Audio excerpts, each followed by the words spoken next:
Hi friends, welcome back to my channel. ಒಗ್ಗರಣೆ ಹೇಗೆ ಮಾಡೋದು ಅಂತ ಹೇಳ್ತಾ ಇದ್ದೀನಿ, ಬನ್ನಿ ನೋಡೋಣ. ಒಂದು ಪಾತ್ರೆ ಇಟ್ಟಿದ್ದೇನೆ, ಪಾತ್ರೆಗೆ ಎಣ್ಣೆ ಹಾಕ್ತಾ ಇದ್ದೀನಿ ಫ್ರೆಂಡ್ಸ್. ಎಣ್ಣೆ ಗರಂ ಆದಮೇಲೆ ಸಾಸಿವೆ, ಜೀರಿಗೆ, ಕರಿಬೇವು, ಸ್ವಲ್ಪ ಸಾಸಿವೆ ಜೀರಿಗೆ ವಾಸನೆ ಹೋದ್ಮೇಲೆ ಕರಿಬೇವು ಹಾಕ್ಬೇಕು ಫ್ರೆಂಡ್ಸ್. ಕರಿಬೇವಾಗಿ ಸ್ವಲ್ಪ ತಾದ್ಮೇಲೆ ಈರುಳ್ಳಿ ಕಟ್ ಮಾಡಿರ್ತೀರಲ್ಲ ಫ್ರೆಂಡ್ಸ್, ಈರುಳ್ಳಿ ಹಾಕಬೇಕು. ಈರುಳ್ಳಿ ಮತ್ತು ಸ್ವಲ್ಪ ಈರುಳ್ಳಿ ಇದಾಗಿ ತಿರ್ಸ್ಬೇಕು ಫ್ರೆಂಡ್ಸ್.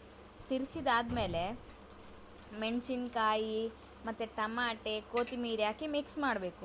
ಮಿಕ್ಸ್ ಆಗಬೇಕು, ಚೆನ್ನಾಗಿ ಮೆತ್ತಗಾಗಬೇಕು. ಎಲ್ಲ ಅಂದರೆ ನೀವು ಸ್ವಲ್ಪ ಉಪ್ಪು ಹಾಕಬೇಕು. ಉಪ್ಪಾದರೆ ಸಾಫ್ಟ್ನೆಸ್ ಆಗ್ತದೆ ಫ್ರೆಂಡ್ಸ್.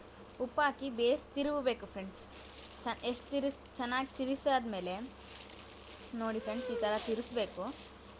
ಒಂದು 5 ನಿಮಿಷ ಕುದಿಯೋಕೆ ಇಡಬೇಕು ಫ್ರೆಂಡ್ಸ್. ಯಾಕಂದರೆ ಉಪ್ಪು ಹಾಕಿರ್ತೀವಲ್ಲ, ಕುದ್ದಾದ್ಮೇಲೆ ಸ್ವಲ್ಪ ಮೆತ್ತಗಾಗಿರುತ್ತೆ ಫ್ರೆಂಡ್ಸ್ ಅದೆಲ್ಲ ಐಟಮ್ಸ್ ಎಲ್ಲ. ಇಲ್ಲಿ ನೋಡಿ, ಬೇಕಿದ್ರೆ ಕ್ಲೋಸ್ ಮಾಡಿದ್ದೇನೆ. 5 ನಿಮಿಷ ಆದಮೇಲೆ ನೋಡಿ ಎಷ್ಟು ಚೆನ್ನಾಗಿ ಮೆತ್ತಿದೆ ನೋಡಿ. ನೀರಿನ ಅಂಶ ಕೂಡ ಹೇಗೆ ಬಂದಿದೆ.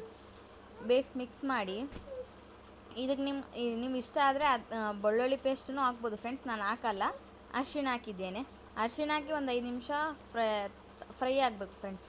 ಫ್ರೈ ಆದಮೇಲೆ ಮತ್ತು ನೀವು ಬೇಕಾದರೆ ನೋಡಿ ಫ್ರೆಂಡ್ಸ್, ನೀವು ಮಂಡೋಳು ನೆನೆಕಿಡ್ಬೇಕು ಫ್ರೆಂಡ್ಸ್. ನೆಂದರೆ ಚೆನ್ನಾಗಿ ಬರುತ್ತೆ ಅದು. ನೆಂದಾದಮೇಲೆ ಅದು ನೀರಿನಲ್ಲಿಂದ ತೆಗೆದು ಹಿಂಡಿ ಹಾಕಬೇಕು. ನೋಡಿರಿ, ಕಡಲೆ ಹಿಟ್ಟನ್ನು ಮಿಕ್ಸ್ ಮಾಡಿ ಹಾಕಿದ್ದೇನೆ. ನೋಡಿ ಯಾವ ಥರ ಇದೆ ಅಂತ ಕಮೆಂಟ್